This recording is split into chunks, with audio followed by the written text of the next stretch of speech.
Halo semuanya, apa kabarnya hari ini? Semoga kalian semua baik-baik saja ya. Pada kesempatan kali ini Syadil 21 kembali merangkum sebuah alur film drama Bollywood yang berjudul Bajrangi Bhaijaan yang rilis pada tahun 2015.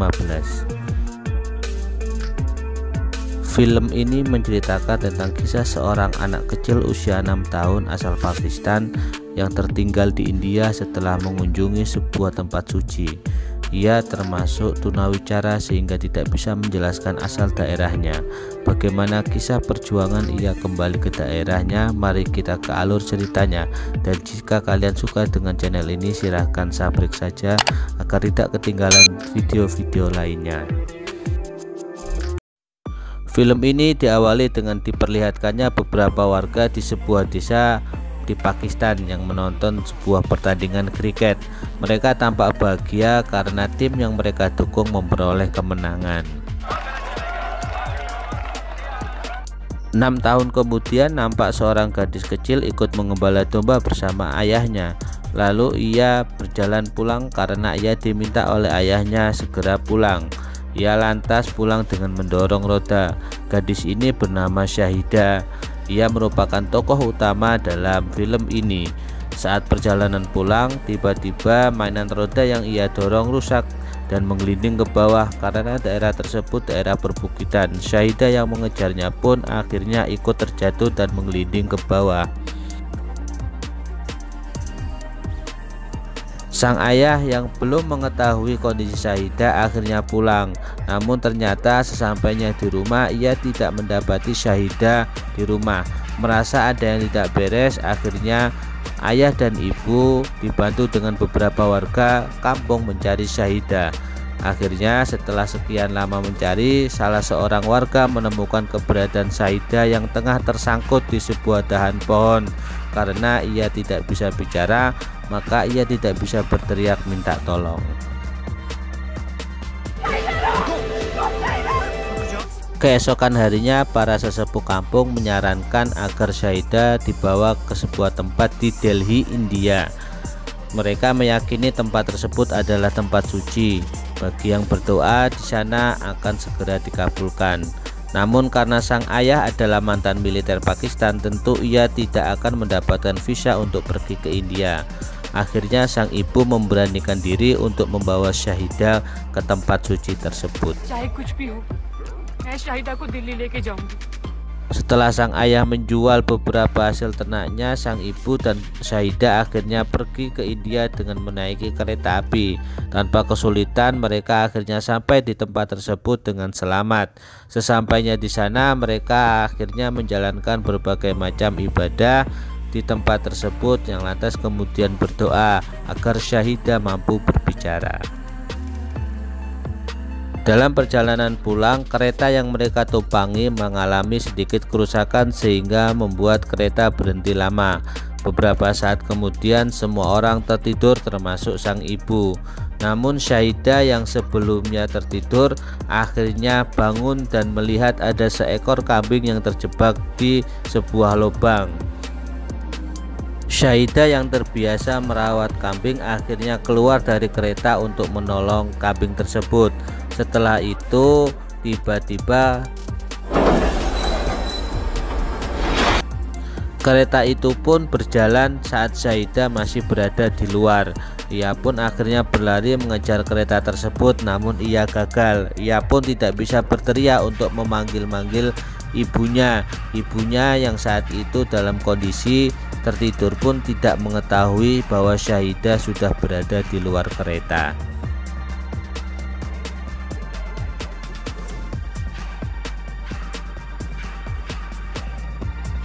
Tak lama kemudian sebuah kereta datang. Shahida langsung menaiki kereta tersebut. Namun kereta itu ternyata berjalan ke arah sebaliknya.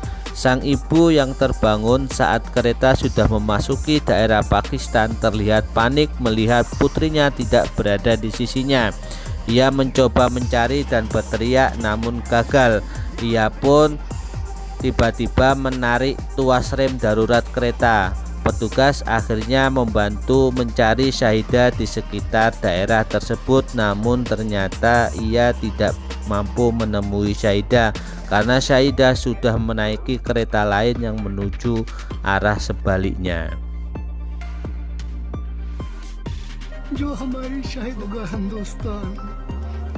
Keesokan harinya Syahidah bangun setelah mendengar beberapa orang berpesta merayakan hari besar Hanuman. Ia berjalan di tengah-tengah orang yang sedang berpesta. Seusai pesta, seorang pemuda yang bernama Pawan melihat Syahidah berdiri menghadapnya yang terlihat haus dan lapar. Lalu kemudian ia dipesankan makanan dan beberapa minuman. Saat itu Pawan menanyakan nama dan identitas, namun karena Syahidah tidak mampu bicara, ia pun tidak bisa menjawabnya. Tak lama kemudian Pawan akhirnya berpamitan untuk pergi, namun Syahidah mencoba mengikutinya karena ia bingung harus kemana. Pawan yang heran lantas kemudian membawanya ke kantor polisi. Namun di kantor polisi tersebut ia tidak bisa diterima karena di sana terdapat banyak pencuri dan penjahat. Akhirnya Pawan pun mengajaknya pergi dengan bus. Saat berada di dalam bus, Syahidah ditanyai Pawan beberapa nama kota di India. Syahidah tetap menggelengkan kepala sampai beberapa penumpang ikut menyebutkan nama-nama kota yang berada di India. Syahidah tetap menggelengkan kepala. Akhirnya karena sudah semua kota disebutkan, Pawan kemudian bercerita tentang masa kecilnya. Semasa sekolah ia selalu gagal hingga beberapa kali ditampar oleh ayahnya. Ayahnya ingin membawanya ke Delhi agar ia berhasil. Sampai akhirnya ia kemudian bertemu dengan keluarga sahabat ayahnya dan berkenalan dengan Rasika yang diam-diam menyukai Pawan. Orang tua Rasika memberikan syarat bahwa Pawan layak untuk putrinya, yakni bisa membuat rumah dari usahanya sendiri. Syahidah akhirnya dibawa ke rumah Rasika oleh Pawan. Namun nampaknya ayah Rasika tidak setuju dengan keputusan Pawan yang menolong orang lain, padahal saat itu ia sedang kesusahan. Pawan memanggil Syahidah dengan nama Muni. Singkat cerita, Pawan dan Rasika mengajak Muni berdoa di kuil. Namun tanpa sengaja Muni melihat sebuah masjid. Muni tanpa sepengetahuan Pawan pergi ke masjid tersebut.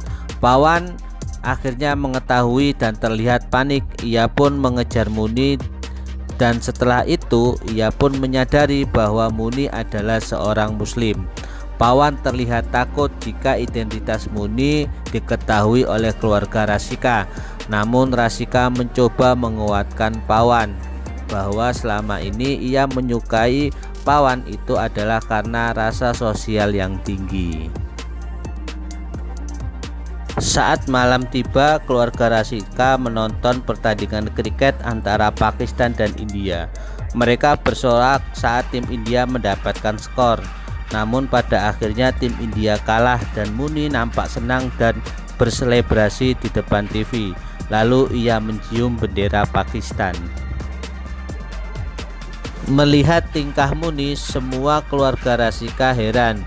Lalu Pawan mencoba menanyai apa ia berasal dari Pakistan. Muni pun akhirnya tersenyum dan mengisyaratkan persetujuan. Melihat kenyataan itu, ayah Rasika terlihat marah dan meminta agar besok Muni dibawa ke kedutaan Pakistan. Ayah Rasika masih sakit hati dengan orang-orang Pakistan. Keesokan harinya Pawan mengajak Muni pergi ke kedutaan yang saat itu terjadi demo. Karena tidak ada visa dan paspor, ia ditolak di kedutaan. Yang di saat bersamaan terjadi kericuan. Para pendemo masuk ke kedutaan. Pawan dan Muni berusaha menyelamatkan diri. Karena kejadian tersebut kedutaan akan ditutup selama 1 bulan. Malam harinya, Pawan berusaha membawa Muni pulang ke Pakistan dengan menggunakan travel. Muni nampak terlihat tidak setuju dengan travel tersebut, tapi nampaknya pemilik travel tersebut meyakinkannya. Muni bersikeras menolak, namun Pawan memohonnya untuk pulang. Muni terlihat menangis. Saat berjalan pulang, Pawan melihat gelang yang disukai Muni dijual. Ia pun membelinya untuk diberikan kepada Muni sebagai kenang-kenangan. Namun saat pergi ke travel tersebut, pintu sudah tutup. Ia lantas melihat Muni menaiki sebuah becak. Pawan pun mengejarnya, yang ternyata Muni dibawa ke sebuah klub malam. Pawan memasuki ruangan yang nampaknya diisi banyak wanita penghibur. Ia pun mencari Muni. Saat mengetahui apa yang terjadi, Pawan terlihat marah dan menghajar semua yang ada di sana. Muni akhirnya dibawa pulang kembali oleh Pawan.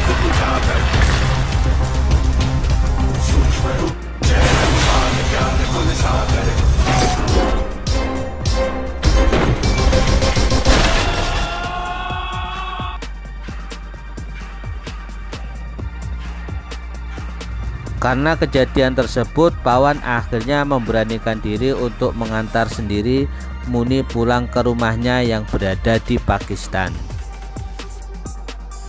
Keesokan harinya mereka berdua berangkat. Di tengah perjalanan mereka bertemu dengan sekelompok orang yang terbiasa membawa orang masuk ke Pakistan dengan jalur khusus, tentunya dengan membayar sejumlah uang. Pawan pun akhirnya setuju. Singkat cerita, malam pun tiba. Mereka yang telah sampai di perbatasan mengendap-endap agar tidak ketahuan oleh para petugas. Ternyata sudah ada 4 terowongan yang dibuat oleh kelompok itu agar bisa melewati perbatasan tanpa diketahui penjaga. Saat sampai di wilayah Pakistan, ketua rombongan mengajak segera pergi agar tidak diketahui oleh para penjaga, karena setiap 10 menit tempat tersebut akan dilewati penjaga. Namun Pawan menolaknya. Ia bersikeras untuk mendapatkan izin dari petugas. Keberadaan Pawan dan Muni akhirnya diketahui oleh para petugas. Petugas bertanya bagaimana mereka mampu melewati perbatasan tersebut. Pawan yang tidak biasa berbohong akhirnya mengatakan apa adanya. Mereka berdua akhirnya dikembalikan lagi ke wilayah India melalui terowongan yang mereka lalui, yang kemudian terowongan tersebut ditutup paksa oleh para petugas. Tak lama kemudian Pawan dan Muni berhasil masuk lagi ke wilayah Pakistan dengan terowongan yang lain. Penjaga yang mengetahui hal tersebut akhirnya menghajar Pawan. Muni terlihat menangis. Ketua petugas yang melihat hal itu terlihat iba. Pawan yang bersikeras mendapatkan izin akhirnya diizinkan oleh petugas dan ia berjanji akan kembali melewati jalur tersebut jika ia kembali ke India.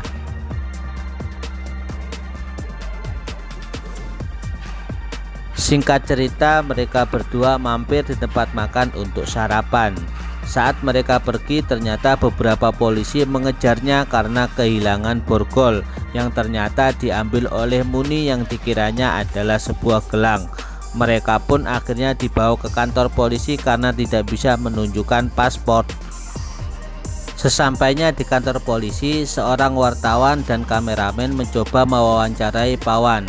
Yang mereka kira Pawan dan Muni adalah seorang mata-mata India yang ditangkap. Namun ternyata hasil rekaman itu tidak bisa diterima oleh pemimpinnya. Mereka tetap melakukan pemberitaan tersebut. Di kantor polisi, saat diinterogasi, Muni melihat sebuah kalender yang menggambarkan wilayahnya. Namun saat polisi menanyakan, Muni tidak bisa bicara. Mulutnya akhirnya ditekan oleh sang polisi yang pada akhirnya membuat Pawan marah dan mengajar mereka semua. Pawan dan Muni akhirnya lari dan dikejar oleh wartawan dan mengabarkan kepada polisi bahwa mereka sedang menaiki bus.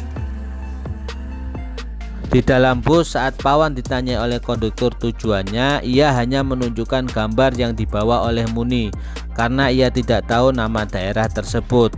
Konduktur dan para penumpang lainnya di dalam bus merasa heran.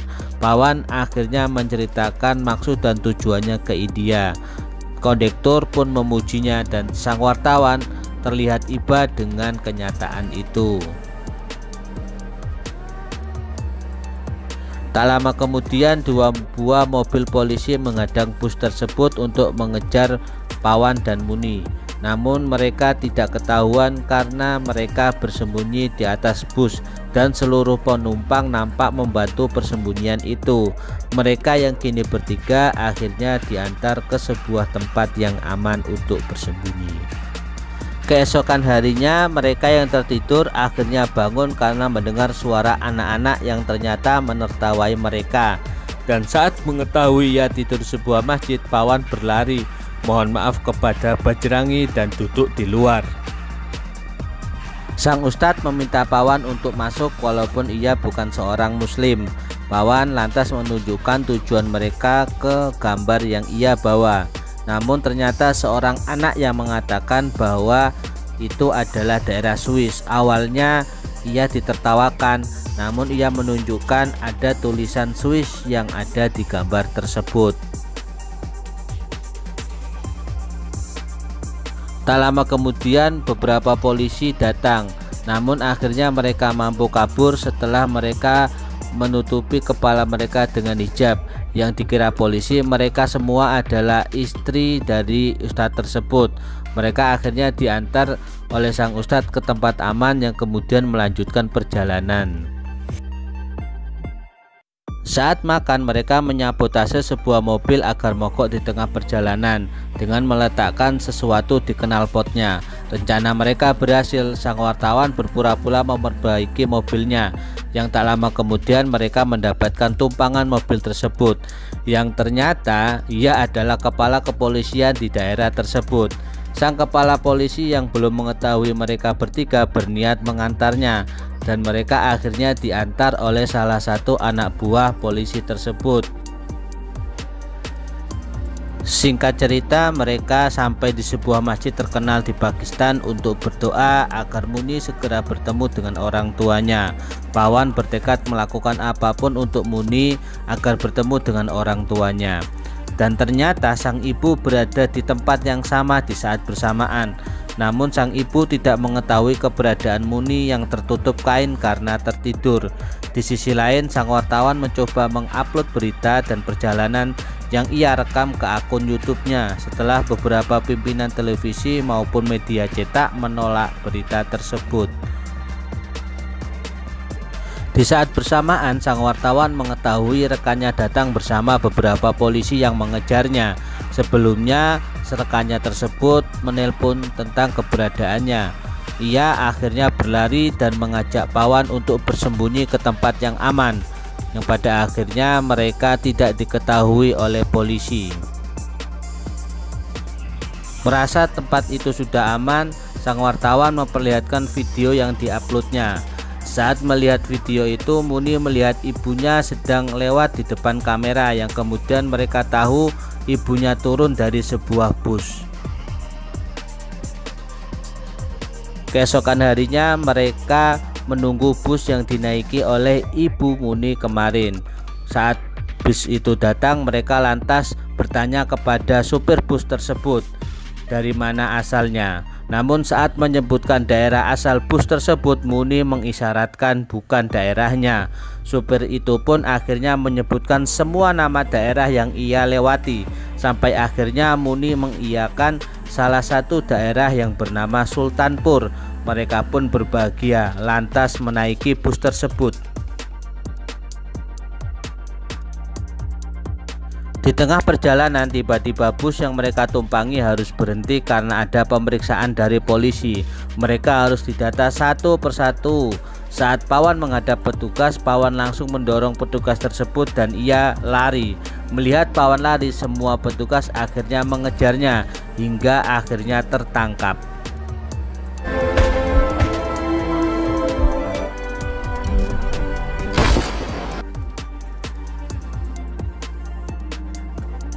Sang wartawan bersama Muni akhirnya berhasil keluar dari bus tanpa sepengetahuan petugas, dan mereka berdua lari di tengah-tengah hutan hingga akhirnya mereka berdua sampai di desa Muni. Muni akhirnya berlari menemui ibunya.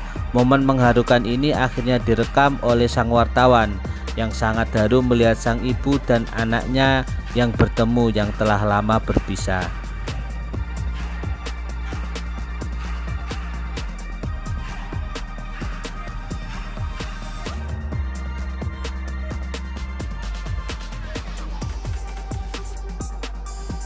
Video yang diupload oleh sang wartawan ternyata akhirnya viral di Pakistan dan India. Hampir semua warga melihat video tersebut yang pada akhirnya mereka sangat terharu dan simpati dengan perjuangan Pawan. Surat kabar dan majalah akhirnya turut mengabarkan berita tersebut. Di sisi lain, sang kepala polisi tetap bersikeras bahwa Pawan adalah mata-mata India. Walaupun beberapa anak buahnya meyakinkan hal tersebut dengan bukti-bukti yang ada, sang polisi tetap ngotot memberitakan bahwa ia adalah mata-mata dan sudah mengaku untuk diberitakan kepada media agar warga sudah tidak simpati lagi kepadanya. Pawan yang berada di penjara mendapatkan berbagai macam pukulan dan siksaan yang berat dari polisi. Hingga akhirnya salah satu polisi memerintahkan untuk menghentikan pukulan setelah mendapatkan konfirmasi kebenaran dari polisi India yang adanya laporan anak Pakistan yang tersesat di India. Ia langsung menghubungi sang kepala kepolisian bahwa ia bukan mata-mata India. Kepala kepolisian tetap bersikukuh untuk membuktikan bahwa ia adalah mata-mata. Ia minta kepada bawahannya tersebut untuk terus membuat Pawan mengaku sebagai mata-mata India. Namun rasa kemanusiaan polisi bawahan ini masih tinggi. Ia merasa jika Pawan dipenjara seumur hidupnya maka itu akan menodai kehormatan negaranya. Di India, Rasika yang merasa cemas akhirnya memperoleh kabar dari berita di televisi tentang kisah perjuangan Pawan yang akhirnya dimuat. Berita ini akhirnya malah semakin membuat rakyat dan masyarakat Pakistan semakin lebih simpati kepada Pawan.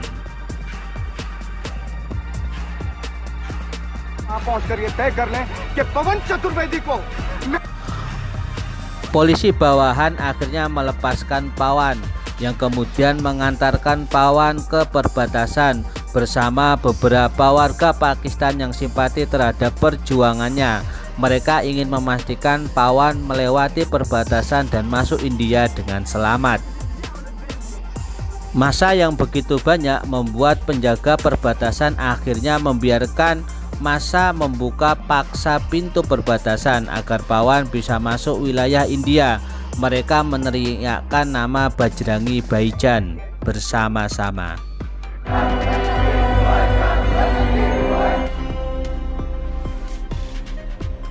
Muni yang digendong oleh ayahnya ikut mengantarkan Pawan ke perbatasan. Saat itulah Muni akhirnya berlari agar dapat bertemu dengan Pawan. Muni yang terhalang dengan tembok perbatasan hanya bisa melihat dan menggoyang-goyangkan pagar tersebut agar Pawan melihatnya. Namun Pawan tidak menyadarinya. Namun tiba-tiba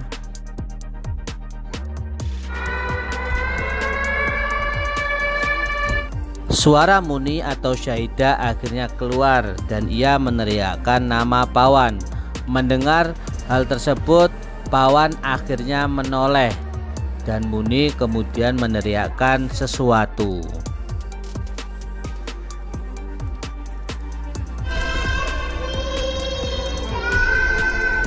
Setelah itu mereka berdua lantas berlarian. Mereka akhirnya berpelukan dan film pun berakhir. Bagaimana filmnya? Sangat bagus dan mengharukan, bukan? Ini adalah salah satu film yang sangat saya rekomendasi untuk ditonton bersama keluarga untuk mengisi waktu-waktu berdiam diri di rumah. Klik like jika kalian suka dengan video ini dan dislike jika kalian tidak suka. Sampai jumpa pada film berikutnya. Dah.